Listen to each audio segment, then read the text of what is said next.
আসসালামু আলাইকুম রহমতুল্লাহ বরকাতুহু। কেমন আছেন বন্ধুরা? আশা করি সকলেই ভালো আছেন, ভালো থাকেন এই দোয়াই করি।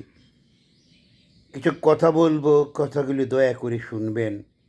ভালো লাগলে লাইক কমেন্ট শেয়ার করবেন। একটু লম্বা হলেও দয়া করে শুনবেন, এই অনুরোধ রইল আপনাদের সবার কাছে।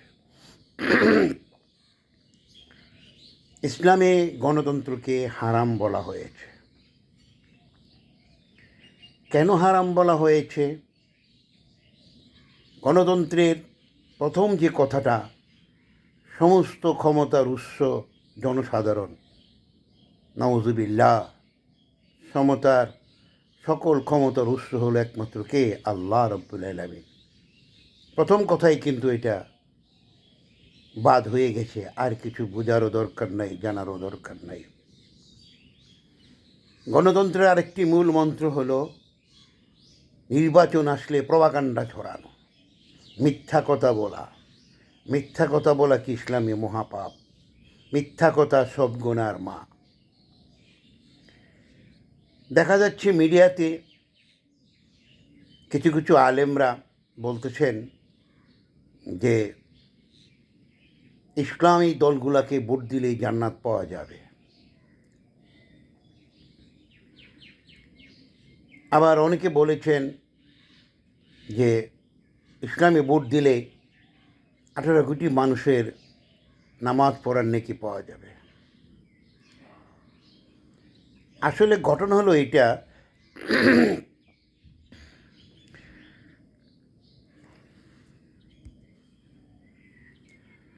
যে ভোট একটি পবিত্র আমানত। আপনি যে ব্যক্তিকে ভোট দিবেন, যদি আপনি মুসলিম হয়ে থাকেন সত্যিকারের, তার মধ্যে 5টি গুণ থাকতে হবে। প্রথম হলো সে সত্যিকারের ইমানদার কিনা, আল্লাহ এবং আল্লাহ রাসূলের উপরে ইমান এনেছেন কিনা। দ্বিতীয়ত ইসলামের যে 5টি স্তম্ভ, এর উপরে পূর্ণাঙ্গ প্রতিষ্ঠিত কিনা।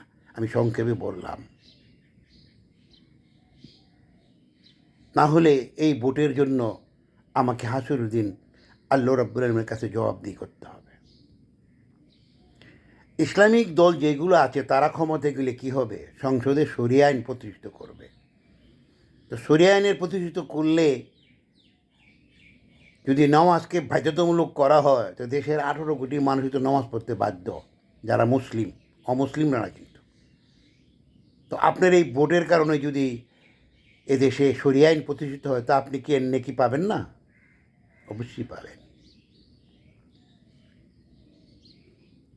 আপনি ইসলামিক দলগুলাকে যদি আপনি সমর্থন না করেন, আপনি আল্লাহর কাছে হাসরের দিন জবাবদিহি করতে হবে।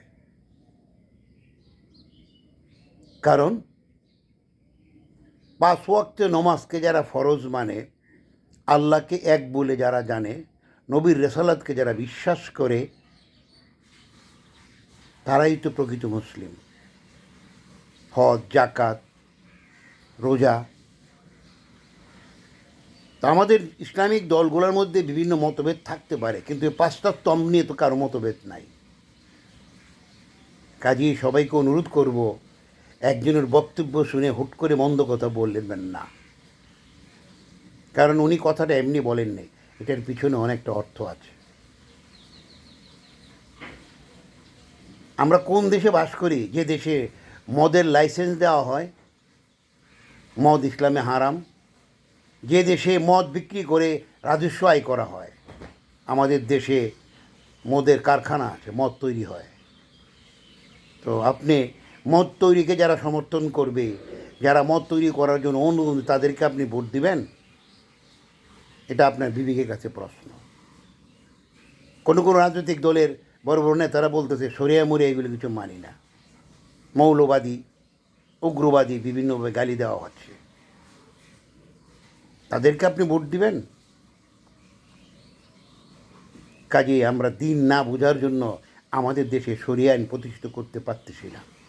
আমাদের প্রতিবেশী রাষ্ট্র ভারত, দেখেন, তারা হিন্দু রাষ্ট্র কায়েম করতে গিয়া আমাদের চেয়ে অনেক বেশি মুসলিম ভারতে, কিন্তু তাদের উপর অত্যাচার থামছে না। আমাদের দেশ কত শান্তির দেশ, আমাদের দেশে অন্য অন্য ধর্মের লোকেরা নিরাপদে আছে, এবং এটাই আমরা নিরাপদে রাখবো, আমরা ওয়াদা দিচ্ছি। কারণ ইসলাম শান্তির ধর্ম। ইসলামে কথা শিক্ষা দেয় না অন্য ধর্মের মানুষের উপর তুমি আঘাত করো। শরিয়া আইন একমাত্র দিতে পারে আপনার জীবনে পূর্ণাঙ্গ শান্তি। কিছু কিছু লোকেরা না বোঝার কারণে আপনারা মিডিয়াতে এসে উল্টাপাল্টা কথা বলেন। সত্যিকার অর্থে আপনি যখন একটি ভালো কাজের জন্য, নেকি কাজের জন্য কাউকে সহযোগিতা করবেন, যে কাজ করে যতটুকু সওয়াব পাবে, আপনি সহযোগিতা করে ততটুকু সওয়াব পাবেন। তো আসুন আমরা এবার বাংলাদেশে ইসলামিক দলগুলোকে সাপোর্ট করি, তাদের পিছনে আমরা হাঁটি, ইসলামী শরিয়া কায়েম করি, সুন্দর জীবনযাপন করি। ধন্যবাদ সবাইকে।